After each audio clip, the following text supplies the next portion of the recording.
Hello students, good morning. Welcome to our channel target with Lallan Sharma. तो आज हम लोग पढ़ेंगे circuits with capacitor and resistor. Circuits with capacitor and resistor. तो विद्यार्थी, ऐसा कोई कैपेसिटर नहीं है जो कि बिना रेजिस्टेंस का हो, बिना रेजिस्टेंस का जो है बैटरी से जुड़ जाए।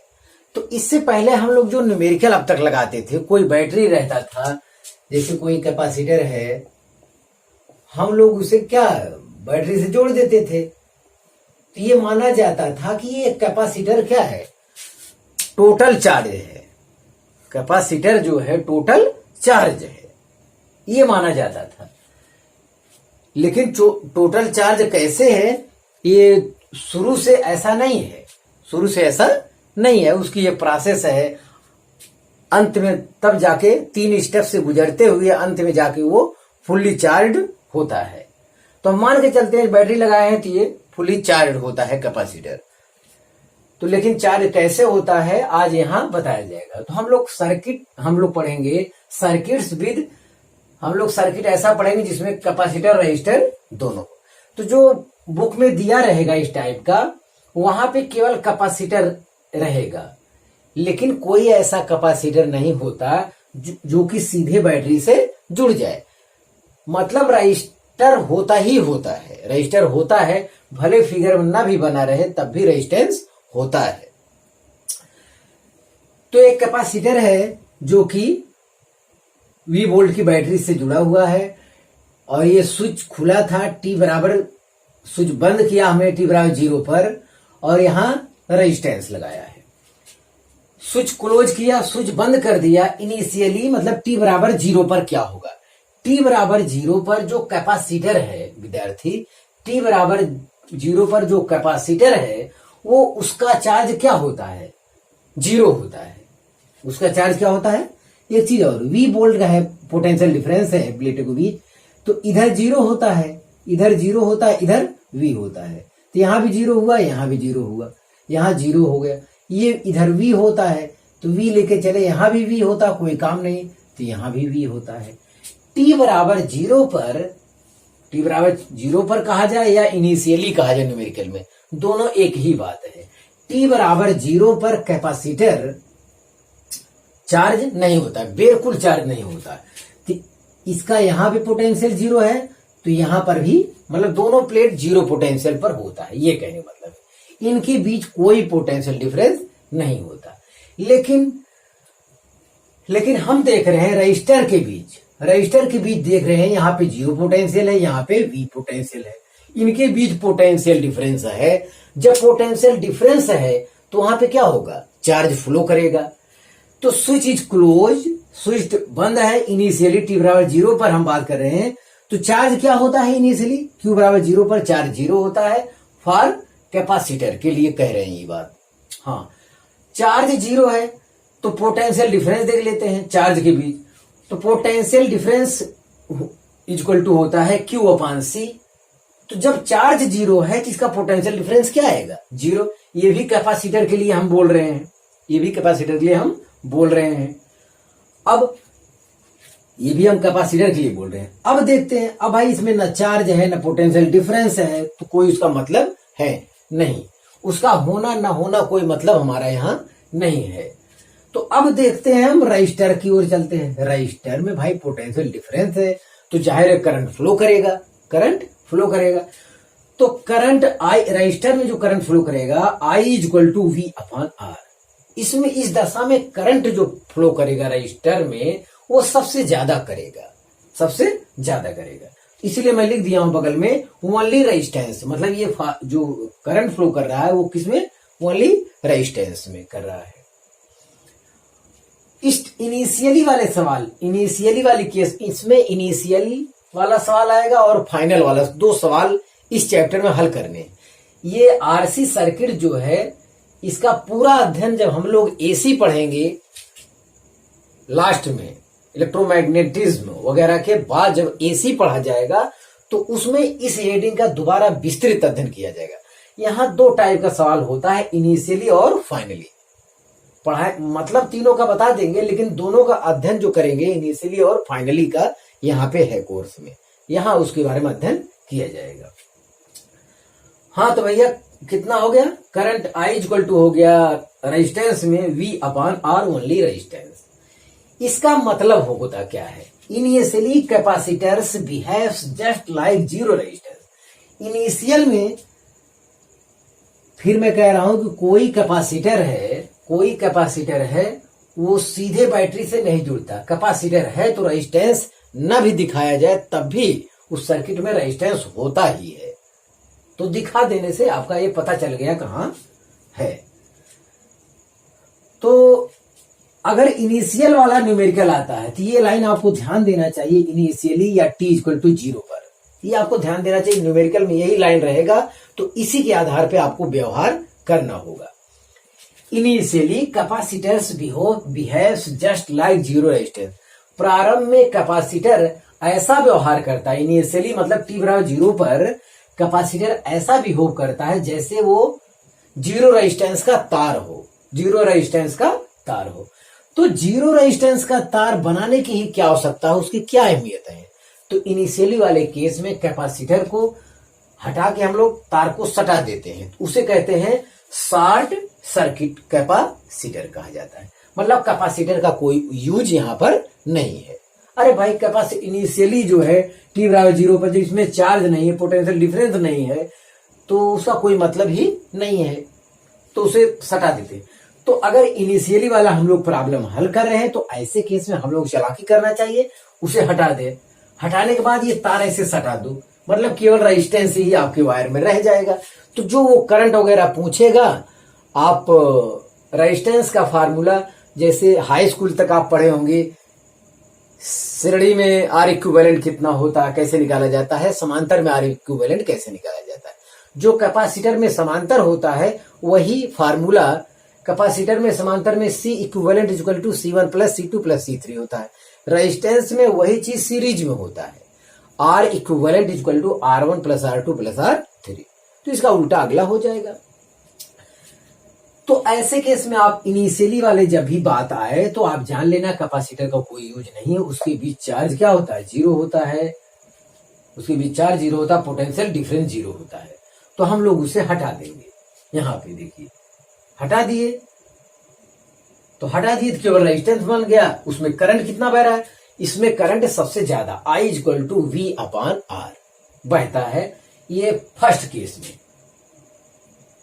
तो इतनी बात हमें आपको बतानी थी न्यूमेरिकल में। जब इनिशियल वाली बात आएगी, इनिशियल वाली जब बात आएगी तो उसमें ये शॉर्ट सर्किट होता है, उसमें ये तार को क्या कर देंगे, सटा देंगे, सी को हटा देंगे, केवल रेजिस्टेंस बच जाएगा। वो करंट वगैरह जहां पूछेगा जिस सर्किट में हम लोग ज्ञात करेंगे नियम के तहत, तो ये शॉर्ट सर्किट कहा जाए, शॉर्ट सर्किट कैपेसिटर। और initially capacitors behaves just like zero resistance. ध्यान, इनिशियली मतलब t बराबर 0 पर कैपेसिटर जो व्यवहार करता है वो जीरो रेजिस्टेंस के तार की भांति व्यवहार करता है। अब जीरो रेजिस्टेंस का तार का कोई मतलब नहीं होता, तो आप इसे कॉपी कर लीजिए।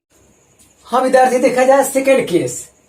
सेकेंड केस में जो है, सेकेंड केस का अध्ययन हमें इस चैप्टर में आवश्यकता नहीं, ये चीज हम लोग पढ़ेंगे एसी में। जब एसी पढ़ाया जाएगा वहां पर इसका विस्तृत अध्ययन दोबारा किया जाएगा। इसका विस्तृत अध्ययन वहीं किया जाएगा, सब फार्मूला कैसे चार्ज होता कैसे नहीं, टाइम कितना लगता है, तो सब बहुत कंडीशन है इसमें, और यहाँ हो नहीं पाएगा, ये एसी में ही पूरा पढ़ाया जाएगा। लेकिन हल्का सा यहाँ बताया दे रहे हैं आपको। देखिए तो एकदम इनिशियल था, t बराबर 0 पर था जो हमें अध्ययन करना है, और t बराबर एट इनफाइनाइट, फाइनली वाला जो केस होता है, दोनों पर प्रॉब्लम को हल करना, कंसेप्ट को अच्छी से समझना है। लेकिन ये बीच वाला है, बीच वाला केस हल्का सा बता दे रहे हैं। तो जैसे t बराबर 0 लिए थे तो बीच का टाइम मान लेते इस थोड़ी देर बाद, आफ्टर सम टाइम, या टाइम कितना है t समय बाद या आफ्टर सम टाइम।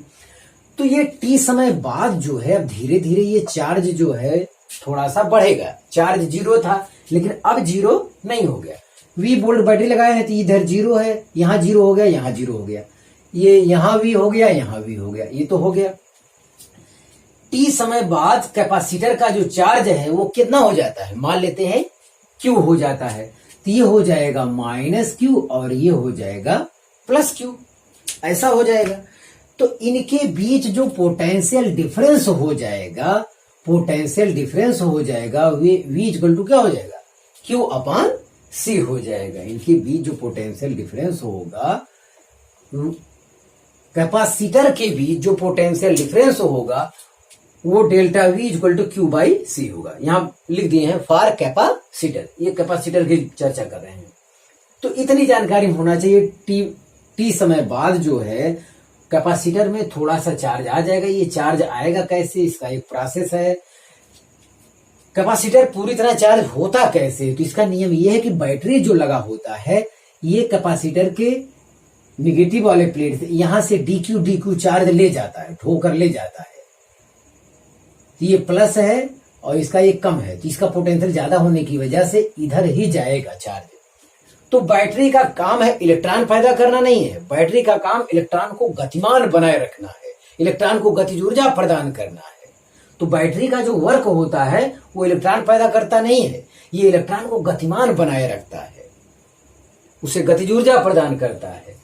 तो ये बैटरी जो है इस प्लेट से डी क्यू चार्ज करके छोटा सोचा चार्ज करके ले जाके इधर जमाता है।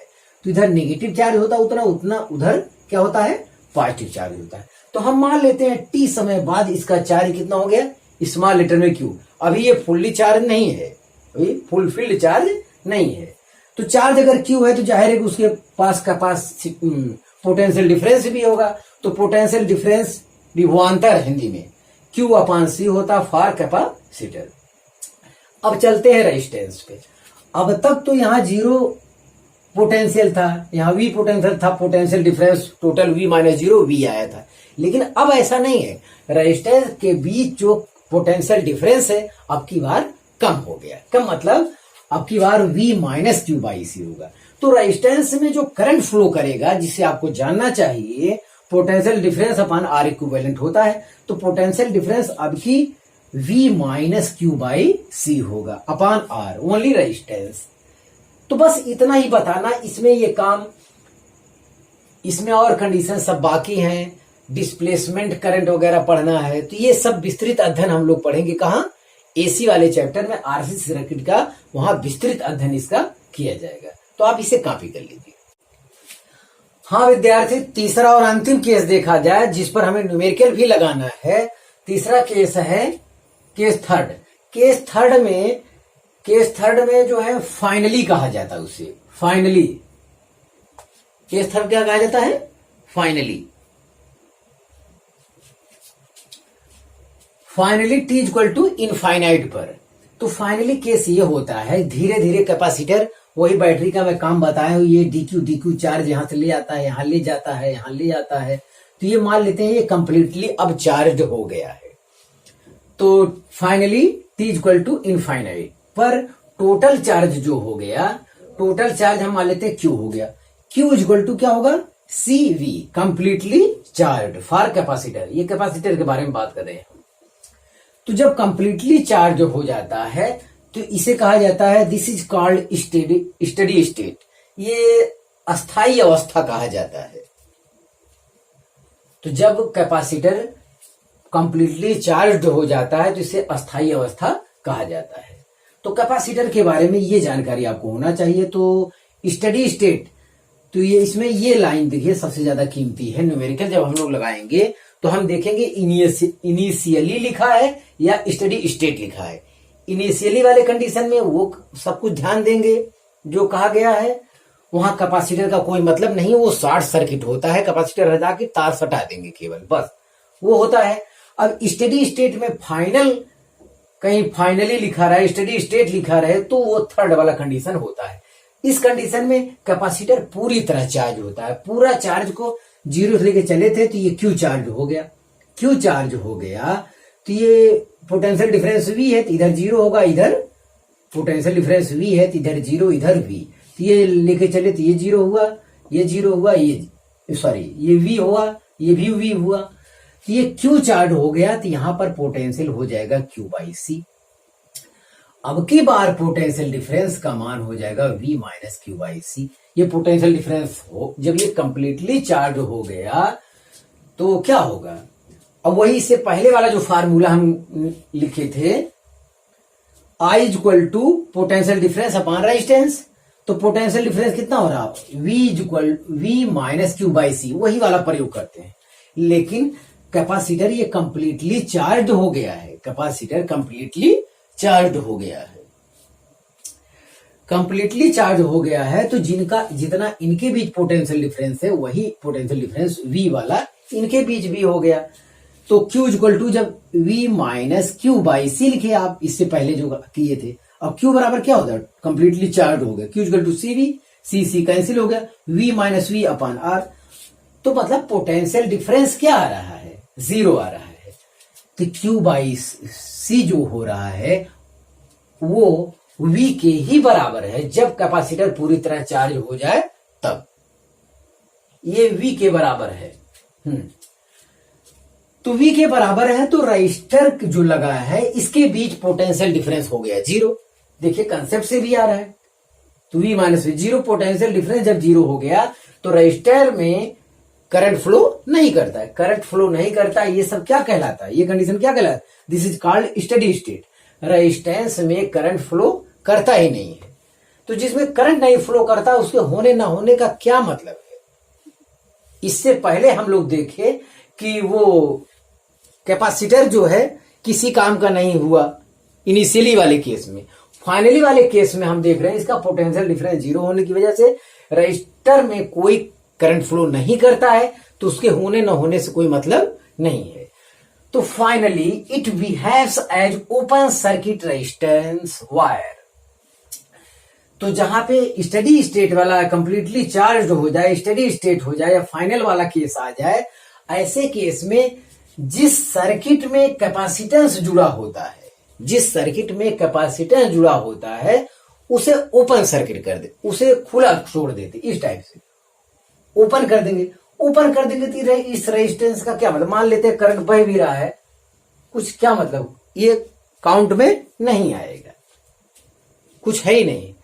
तो जहां पे फाइनली वाला केस न्यूमेरिकल में आए, फाइनली वाला केस जहां पे कंडीशन आए, तो उस दशा में जिस सर्किट में कैपेसिटेंस जुड़ा रहेगा, जिसमें कैपेसिटेंस रहेगा वहां क्या बना देंगे, ऐसे ओपन सर्किट बना देंगे, उसका हमें लाभ मिलेगा। तो कौन सा आर उपयोगी होगा, कौन सा आर उपयोगी नहीं होगा, प्रॉब्लम में जैसे अभी हम लोग आगे प्रॉब्लम हल कर रहे हैं वहां पे हो जाएगा। तो ध्यान देना है, थर्ड केस में ये कैपेसिटर जो है आपका फुल्ली चार्ज है और रजिस्टर के बीच पोटेंशियल डिफरेंस 0 होने की वजह से, अगर फुल्ली चार्ज है या स्टेडी स्टेट या फाइनली वाला केस है, टी बराबर इनफाइनाइट वाला कह रहा है, तो ऐसे केस में रेजिस्टेंस में करंट कितना बहता है, फ्लो 0 बहता है, रेजिस्टेंस में करंट नहीं बहता, उसके होने से कोई मतलब नहीं है, यूजलेस है वो, यस बेकार मतलब। तो जब वो कहेगा फाइनली वाला केस जब भी आएगा तो आप काम करिएगा, जिस भी सर्किट में कैपेसिटर जुड़ा हो उसको ओपन कर दीजिएगा, जहां जहां सी जुड़ा रहेगा वहां ओपन कर दीजिएगा। ऐसे केस में आप जब करंट वगैरह निकालेंगे, कुछ निकालेंगे, तो वो आसानी से आपका निकल जाएगा। ये कंसेप्ट आपकी प्रॉब्लम हल करने में वहां पे क्या करेगा, मदद करेगा। यही आपको ध्यान देना है, ओपन सर्किट कैपेसिटर इसे कहा जाता है। ये स्टेडी स्टेट होता है, ये ध्यान देना है। तो न्यूमेरिकल इसका उपयोग करना है, आप इसे कॉपी कर लीजिए। हाँ विद्यार्थी, इस कंसेप्ट पर प्रॉब्लम को देखते हैं। प्रॉब्लम में पहला है, in the given circuit calculate the potential difference, calculate the potential difference across the 2 microfarad capacitor in the steady state condition. Yes. तो इनके बीच क्या ज्ञात करना है, 2 माइक्रोफैरड के बीच पोटेंशियल डिफरेंस ज्ञात करना है, पोटेंशियल डिफरेंस ज्ञात करना है स्टेडी स्टेट में।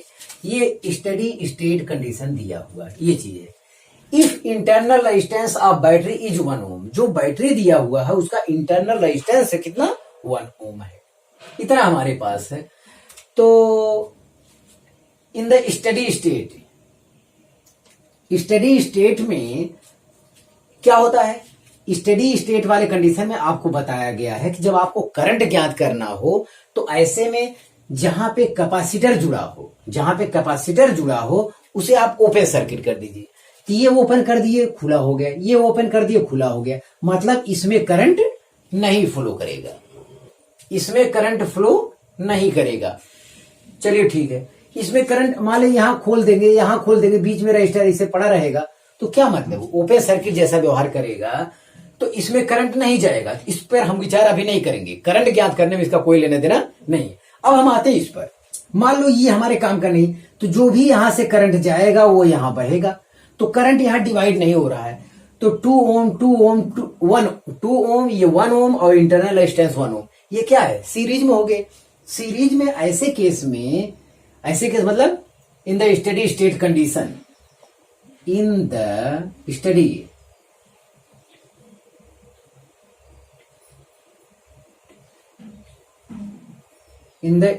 स्टेट कंडीशन, हाँ ऐसे केस में तो क्या हो जाएगा, आर इक्विवेलेंट की बात कोई करेगा तो 2 + 1 + 1 बराबर हो जाएगा 4 ओम। तो ये केवल इतना लिया जाएगा, ऊपर वाले में करंट फ्लो नहीं करता, ये रेजिस्टेंस काउंट नहीं होगा। अब इसमें हम देख लेते हैं करंट कितना बहता है, तो करंट I = है V/R इक्विवेलेंट, तो V कितना है 4 वोल्ट दिया हुआ है, 4/4 बराबर 1 ओम। तो जो इससे करंट निकला वो 1 ओम, और 1 ओम करंट जो है कहां बहेगा, 1 एम्पियर करंट कहां बहेगा, इसमें जाएगा और इतना करंट इसमें जाएगा, तो भैया ये करंट हुआ। तो जब हमें करंट ज्ञात करना होता है स्टडी स्टेट में तो हम कैपेसिटर ढूंढते हैं कहां लगा है, तो जहां कैपेसिटर लगा है उसे ओपन सर्किट जब दिमाग में रखेंगे तो उसमें करंट फ्लो नहीं करता है, तो हम आसानी से पता कर लेते हैं कौन सीरीज में है कौन पैरेलल में है, उसकी सहायता से हम करंट ज्ञात कर लेते हैं I = V/R से। चलिए देखते हैं, अब इसका नाम दे देते हैं, इसका नाम XY दे देते हैं, इसका नाम PQ दे देते हैं। अब इसको देखते हैं, इसके बीच पोटेंशियल डिफरेंस पहले ज्ञात करना है,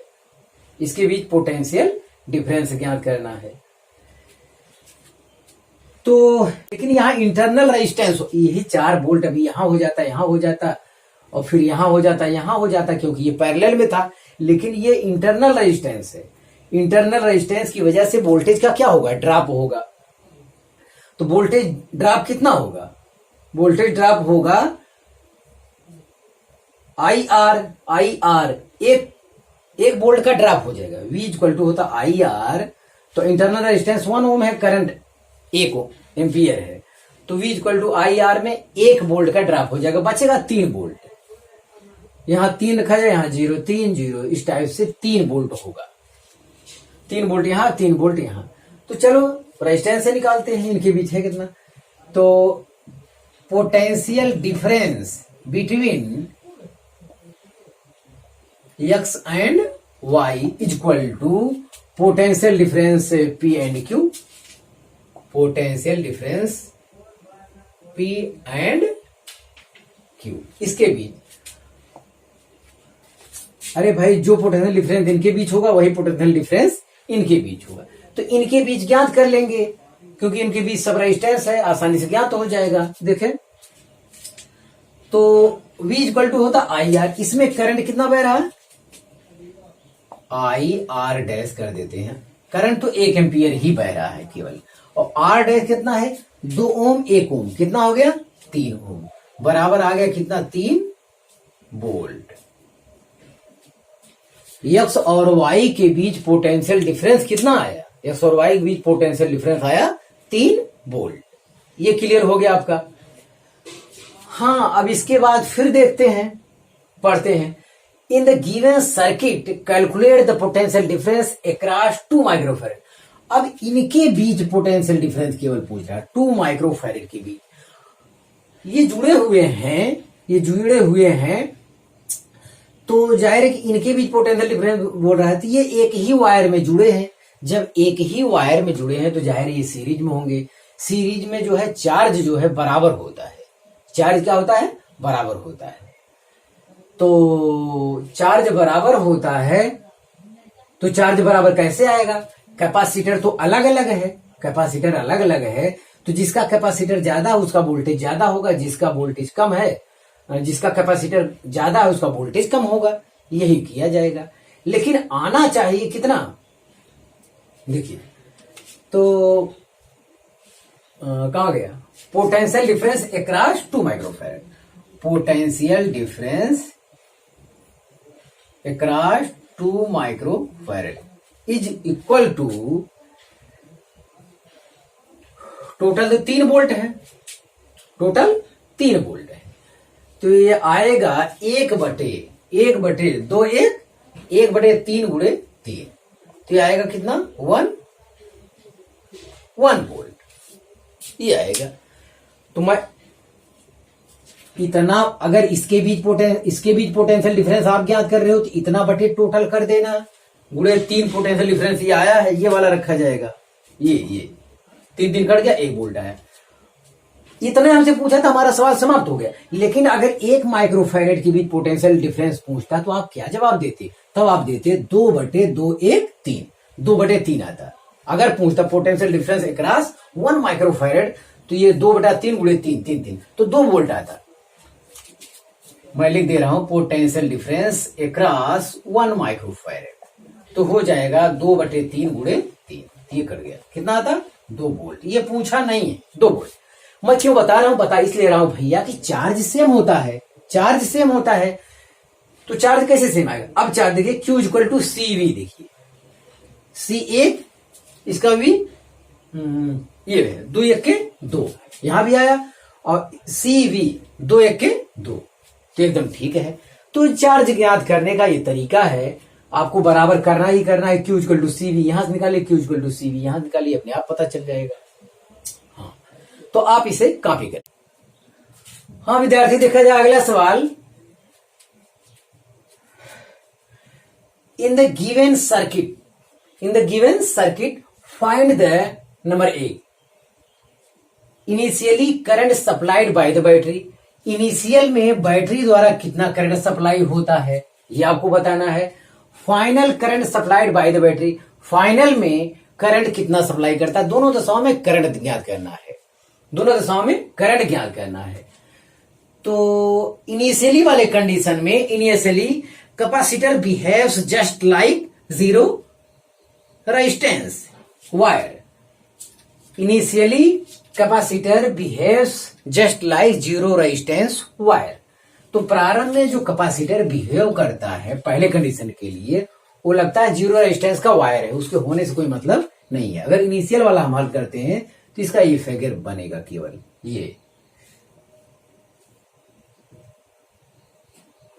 ये तो बैटरी है तो जोड़ना ही है, ये हो गया, और फिर एक और बनेगा ये 5 ओम का, यस, तो ये 2.5 ओम का हो जाएगा, ये 5 ओम का, ये 5 ओम का, इतना हो गया। ये 5 वोल्ट की बैटरी है, बस इतना है। अब बताइए, initially capacitance behaves just like a zero resistance wire. ये कह रहा प्रारंभ में जो है, प्रारंभ वाले कंडीशन में t बराबर 0 पर जो होता है कैपेसिटेंस जीरो रेजिस्टेंस के वायर की भांति व्यवहार करता है। इसे शॉर्ट सर्किट कहते हैं, एकदम सटा देंगे, कोई मतलब इसका नहीं है। ऐसा हो गया। अब बताइए करंट यहां ज्ञात कर ले जाएंगे कि नहीं, बिल्कुल ज्ञात कर ले जाएंगे। 5 वोल्ट की बैटरी है, यहां से कोई करंट निकला होगा, इसमें जाएगा और इसमें जाएगा, दोनों में बढ़ जाएगा, दोनों में बढ़ जाएगा। तो ये 5 ओम, ये 5 ओम कैसे जोड़ा जाए। अरे करंट चाहिए I equal to V upon R, V तो मालूम है, R इक्विवेलेंट कहां मालूम है हमको। तो ये 4 ओम 5 ओम और 5 ओम किसमें है, पैरेलल में है। तो 5 5 कितना हो गया, 2.5 हो गया, 5 5 2.5 हो गया, या 1 अपान R डैश बराबर भाई 1 अपान 5 प्लस 1 अपान 5, ये 2 अपान 5 हो गया। तो R dash equal to 5 upon 2 equal to 2.5 ओम।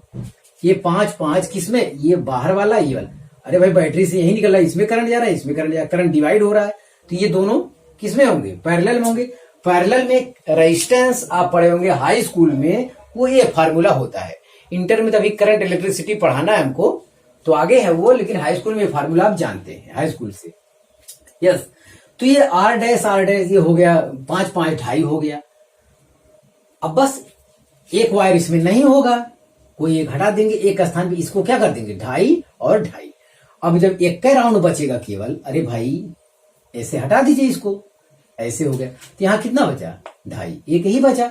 अब इसमें करंट पूछ रहा है अगर, तो करंट I इक्वल टू हो जाएगा V upon R equivalent, sorry, तो पहले R इक्विवेलेंट ज्ञात कर लीजिए। ढाई ढाई क्या है, सीरीज में है, तो R equivalent 2.5 plus 2.5 equal to 5 हो गया। R इक्विवेलेंट आपका आ गया।